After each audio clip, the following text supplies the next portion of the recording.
Magandang araw po sa inyong lahat, lalong-lalo na kay Attorney Ralph Kalinisan. Ako po ay buong kababaang loob na humihingi ng pasensya sa aking nagawang statement sa press briefing nyo kahapon. Alam ko po na hindi niyo inasahan ang aking mga sinabi sa harap ng media. Batid ko po na nasampal ko ang inyong ego at posisyon bilang isang commissioner ng NAPOLCOM. Ang pangyari po ay bunga ng bugso ng aking damdamin dahil sa viral post laban sa akin. Hindi ko po intensyon na kayo ay ipahiya sa harap ng media, kundi gusto ko lamang po ipabatid sa inyo ang aking hinaing sa kung paano mo itrato ang mga pulis na may mga issue at problemang kinakaharap.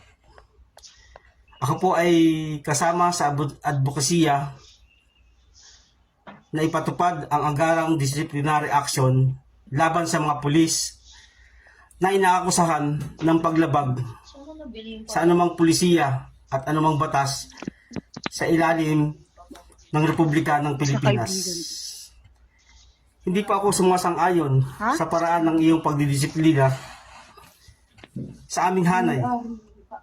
Batid ko po ang inyong adhikain na linisin ang aming hanay, pero hindi ko po matatanggap ang tinatawag nating trial by publicity.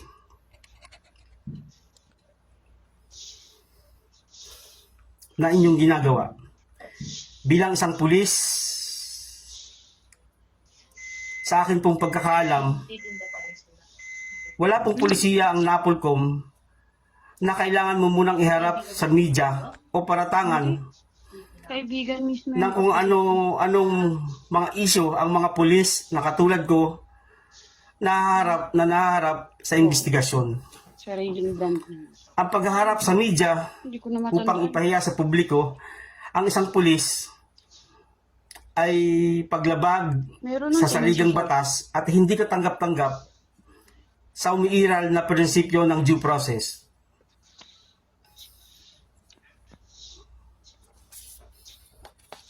Bilang paggalang sa inyong posisyon at kapangyarihan, isinumiti ko ang aking sarili sa iyong opisina.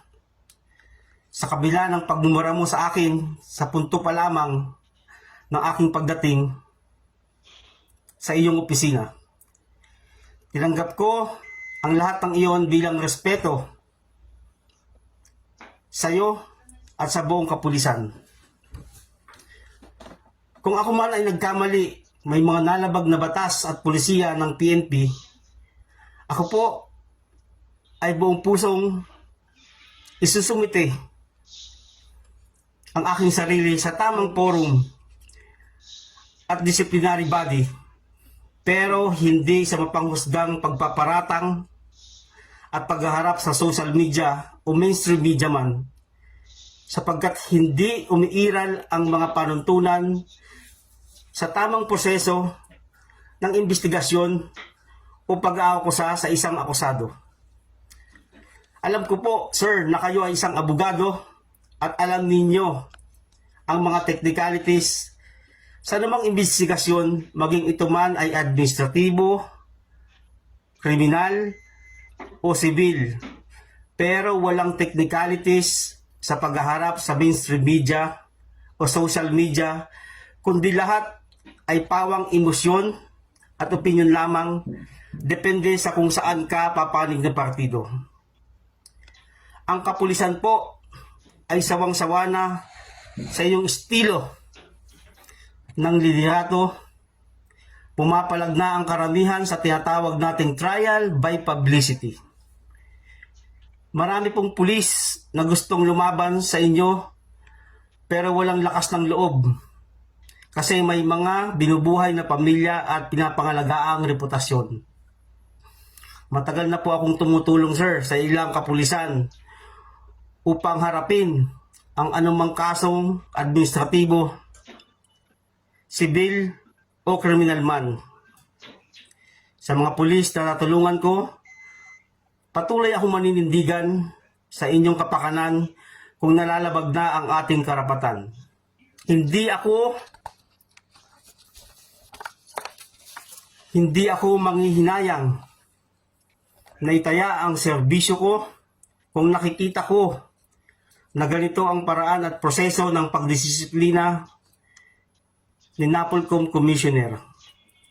Nakakalungkot pero sa hindi sinasadya at hindi angkop na paraan ang pag-level up ng aking advokasya. Gayunman, ang aming law office ay handang tumulong sa inyo ng buong puso. Buong tapang ko pong inamin sa harap ng media ang mga kasong administratibo na inyong nabanggit kahit alam po na mababas ako ng taong bayan. Sana ay magkaroon po kayo ng mas malalim na investigasyon kung bakit ako ay nanatiling nasa serbisyo. Marahil ay hindi sapat ang ebidensya ng PNP laban sa akin para ipangalandakan mo na iskalawag ako o errand policeman. Hindi ko naman pwede ko naman sabihin na wala itong kinalaman sa kasalukuyang investigasyon na iyong ginagawa. Sir Ralph Calinisan, nakikiusap po ako na sana'y tigilan niyo na po ang pagpapamedya sa kapulisan para lamang sa sariling interes at kapakanan. Bigyan din po sana natin ng konsiderasyon ang pamilya ng mga pulis na nadadamay sa estilo ng trial by publicity. Ako po, kung kayo po ay may planong tumakbong senador o anumang elected position, wag naman po sana sa ganitong paraan. Minsan na rin pong pumulag ang PNPA Alumni Association sa paraang trial by publicity na ginawa ninyo. Please po, nakikiusap na po ko sa inyo.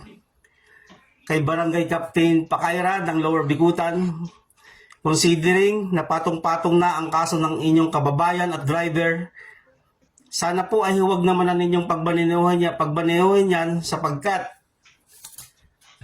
baka makapambiktima pa ng iba. Nakiusap po kayo na wag kong kasuhan, pinagbigyan ko po kayo dahil naawa rin po ako kay tatay. Hindi pa ako manghihinayang na matanggal sa serbisyo kung pati buhay ng ibang tao ay malalagay sa peligro. Mismong tanod na po ang nagsabi sa akin na kasuhan ko yan pero pinagbigyan ko dahil sa inyong pakiusap. Maraming salamat po.